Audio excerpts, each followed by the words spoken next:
AP reorganisation యాక్ట్లో ఆంధ్రప్రదేశ్ పునర్విభజన చట్టంలో తెలంగాణ రాష్ట్రాన్ని ఏర్పాటు చేస్తున్నప్పుడే చెప్పినారు. ఏమని చెప్పినారు? తెలంగాణలో we will setup an integrated steel plant. తెలంగాణలోని బయ్యారంలో సెయిల్ ద్వారా steel authority of India limited ద్వారా ఒక ఉక్కు కర్మాగారం పెడతాం, వేలాది మందికి ఉపాధి అవకాశాలు కల్పిస్తామన్నారు. కానీ ఏం చేస్తున్నారు ఈరోజు? ఆంధ్రప్రదేశ్లో వైజాగ్లో అక్కడ ఎప్పుడో ఆంధ్రుల హక్కు విశాఖ ఉక్కు అని మన సోదరులు అక్కడ పోరాడి సాధించుకున్న విశాఖ ఉక్కు కర్మాగారాన్ని ఈరోజు 100% అమ్మేసే ప్రయత్నం చేస్తూ ఉన్నారు. నేను ఈ వేదిక ద్వారా అక్కడ వేలాది మంది రోడ్డున పడ్డ విశాఖ ఉక్కు సిబ్బంది ఎవరైతున్నారో, ఉద్యోగులు ఎవరైతున్నారో వారు ఉద్యమాలు చేస్తూ ఉన్నారు. వారందరికీ నేను ఈ వేదిక ద్వారా విజ్ఞప్తి చేస్తూ ఉన్నా, మీకు మీ ఉక్కు ఫ్యాక్టరీని అమ్మే ప్రయత్నం ఏదైతే కేంద్ర ప్రభుత్వం చేస్తూ ఉందో మీకు మేమందరం కూడా నైతికంగా అండగా ఉన్నాం. తప్పకుండా మీకోసం అండగా నిలబడతాం. అవసరమైతే కేసీఆర్ గారి ఆశీర్వాదం తీసుకొని, కేసీఆర్ గారి అనుమతి తీసుకొని కొంతమంది అవసరమైతే వైజాగ్ కూడా వచ్చి ప్రత్యక్షంగా కూడా మద్దతు చెప్తామని చెప్పి కూడా ఈ సందర్భంగా విజ్ఞప్తి చేస్తూ ఉన్నాం. ఇదేదో విశాఖలో ఏదో జరిగితే నాకేదో లాభం అవుతుందని కాదు. ఎందుకు అంటే ఎప్పుడో పెద్దలు చెప్పారు, మొదలు వాళ్ళ వంతుకు వచ్చినప్పుడు అది మాది కాదు, మాకు సంబంధం లేదు అనుకుంటే తెల్లారి మన దగ్గరకు వస్తారు. ఇలా విశాఖ ఉక్కు అమ్ముతున్నారు, రేపు బిహెచ్ఈఎల్ అమ్ముతారు, ఎల్లుండి సింగరేణి అమ్ముతారు, ఆ తర్వాత రాష్ట్ర ప్రభుత్వం ఎందుకు వీటిని కూడా ప్రైవేటైజ్ చేయండి అంటారు. ఏమైనా చేస్తారు. కాబట్టి తప్పకుండా విశాఖ ఉక్కు కోసం, విశాఖ ఉక్కు ఫ్యాక్టరీని ప్రైవేట్ పరం కాకుండా చేయడం కోసం ఏదైతే అక్కడ మిత్రులు పోరాటం చేస్తూ ఉన్నారో మా అందరి తరఫున కూడా నైతికంగా వారికి కూడా మద్దతు, సంఘీభావం తెలియజేస్తూ వారి పోరాటంలో తప్పకుండా మేము కూడా వారితో పాటు కలిసి ఉంటాం. అదే రకంగా ప్రభుత్వ రంగ సంస్థల్ని అమ్మే క్రమంలో ఇక్కడ తెలంగాణలో ఏమైనా జరిగినా వారు కూడా మాతో కలిసి రావాలని చెప్పి కూడా కోరుతూ, అమ్మకు అన్నం పెట్టినోడంట చిన్నమ్మకు బంగారు కాదు చేపిస్తానని ఎంతకో సామెత ఉంది.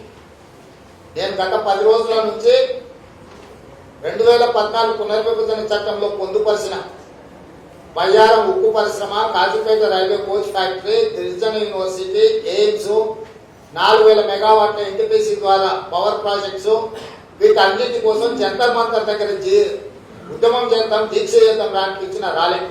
ఇది పక్కన పెట్టండి. సోమవారం, మంగళవారం, బుధవారం 3 రోజులు పార్లమెంట్ జరిగింది. 3 రోజులు పెరిగిన పెట్రోలియం, డీజిల్, గ్యాస్ ధరలకు, రైతులకు వ్యతిరేకంగా తీసుకొచ్చిన నల్ల చట్టాలకు వ్యతిరేకంగా పార్లమెంటు స్తంభింపజేసి కొట్లాడి సభను జరగలేకుండా మోడీ మెడలు ఉంచడానికి మేము కొట్లాడుతుంటే ఒక్క టీఆర్ఎస్ ఎంపీ కూడా పార్లమెంటుకు రాలేదు. 100% గైరాజరయ్యి, 100% గైరాజరయ్యేటోడంట మోడీ మీద యుద్ధం చేస్తాడంట. ఇక ఈ మోడీ చెప్పే మాటలు మనం నమ్మాలంట.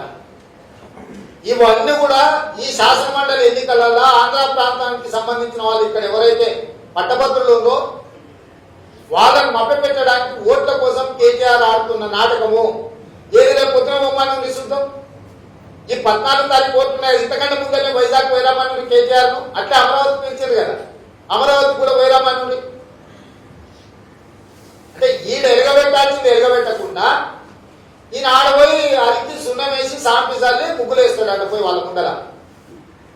కనీసం అన్నం తింటున్నప్పుడు మినిమం జ్ఞానం అని ఉండాలి. ఇట్లాంటి మాటలు మాట్లాడేటప్పుడు నీకు ఇచ్చిన పరిశ్రమలు నీ చేతగానితనం వల్ల మూతపడ్డది. ఐటీఐఆర్ కారిడారు నీ చేతగానితనం వల్ల మూసేస్తామని చెప్పి 2018లో నీ ఎంపీకే సమాధానం ఇచ్చారు. నీ పార్లమెంట్ సభ్యుడు, మెదక్ జిల్లా సభ్యుడు కొత్త ప్రభాకర్ రెడ్డికి స్పష్టంగా 2018లో నీ సమాధానం ఇచ్చారు.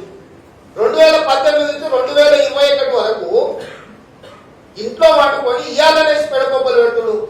దొంగతో 6 నెలలకు కుక్కలు మొరిగినాయని ఇయ్యాల కొత్తగా మొరిగేది టీఆర్ఎస్ వాళ్ళు. ఇప్పటికైనా నేను అడుగుతున్న, సోమవారం నుంచి పార్లమెంట్ ఉంది. కేటీఆర్ గారికి నేను సూటిగా సవాల్ తీసుకుంటున్నా. పునర్విభజన చట్టంతో పాటు జాతీయ సాగునీటి ప్రాజెక్టు కాళేశ్వరం లేదా పాలమూరు రంగారెడ్డి జాతీయ ప్రాజెక్టు కోసం, ఐటీఐఆర్ కారిడార్ కోసం, బయ్యారం ఉక్కు కర్మాగారం కోసం, కాజీపేట రైల్వే కోచ్ ఫ్యాక్టరీ కోసం, గిరిజన యూనివర్సిటీ కోసం, ఎయిమ్స్ కోసం, 4000 మెగావాట్ల విద్యుత్ ప్రాజెక్టు కోసం జంతర్ మంతర్ లో ఆమరణ నిరాదీక్ష చేద్దాము. వీటిని సాధించుకుని తేల్చుకుందాం రా కేటీఆర్. అన్ని ఏర్పాట్లు నేనే చేస్తాను.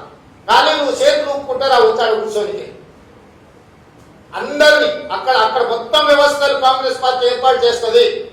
మేము సిద్ధంగా ఉన్నాము మోడీతో యుద్ధం చేయడానికి. నీ ప్రకటనలు నిజమైతే రేపు సోమవారం నుంచి మొదలు పెడతాం రా. సచ్చుడా సాధించుడా తేలుతాం కేంద్ర ప్రభుత్వం మీద. ఉత్తర కుమారులాగా ఉపన్యాసాలు ఇచ్చి ఊపుకుంటూ పోతే కుదరదు కేటీఆర్. ఇట్లాంటి మాటలు ఇక చాలు. చూసి ఇప్పటికే ప్రజలు నీ వ్యవహారము వరదలు వచ్చినప్పుడు చూసిరు, బురదలు మునిగిపోయినప్పుడు చూసిరు, కరోనా వచ్చినప్పుడు చూసిరు నీ కథలన్నీ. హాయ్ ఫ్రెండ్స్, మా టుడే టుమారో యూట్యూబ్ ఛానల్ చూస్తున్నందుకు చాలా థ్యాంక్స్. మరిన్ని లేటెస్ట్ వీడియోస్ కోసం వెంటనే సబ్స్క్రైబ్ చేయండి. అలాగే ఈ బెల్ ని కూడా రింగ్ చేసేయండి. మా నోటిఫికేషన్స్ అన్ని మీ మొబైల్లో వస్తాయి. అలాగే మా వీడియోస్ మీకు నచ్చితే లైక్ చేయండి, షేర్ చేయండి, నచ్చకపోతే కామెంట్ చేయండి.